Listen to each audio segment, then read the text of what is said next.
السلام علیکم ورحمۃ اللہ وبرکاتہ۔ احکام عید۔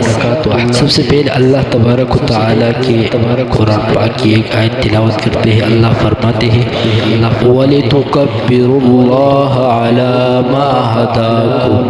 سورۃ البقرہ کی 185 نمبر آیت ہے۔ ترجمہ کیا ہے؟ اور اللہ نے تمہیں جو راہ دکھائی اس پر اللہ کی تکبیر کہو۔ تفسیر اس کی کیا ہے؟ اس آیت میں اللہ تبارک و تعالیٰ کی بڑائی یعنی اس کی حمد و ثنا بیان کرنے کا حکم ہے۔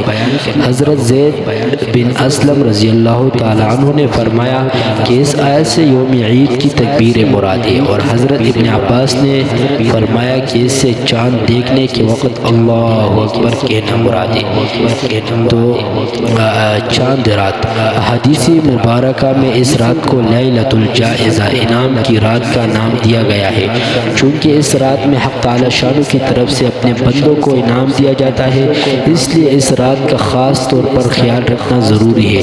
نبی علیہ السلام نے فرمایا جس شخص نے عیدین یعنی عید الفطر اور عید الاضحیٰ کی راتوں کو ثواب کی امید رکھتے ہوئے زندہ رکھا، یعنی عبادت میں مشغول اور گناہوں سے بچا رہا، تو اس کا دل اس قیامت کے ہولناک اور دہشت ناک دن نہ مرے گا جس دن لوگوں کے دل یعنی خوف و ہراس اور دہشت و گھبراہٹ کی وجہ سے مردہ ہو جائیں گے۔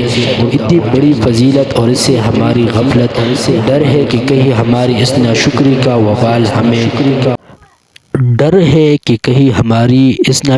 وبال ہمیں اس منعم کے عتاب میں ہی نہ مبتلا کر دے۔ عید الفطر مسلمانوں کے لیے بہت زیادہ خوشی کا دن ہے۔ اس دن کو آسمانوں میں یوم الجائزہ اور اس کی رات کو لیلۃ الجائزہ کہہ کر پکارا جاتا ہے۔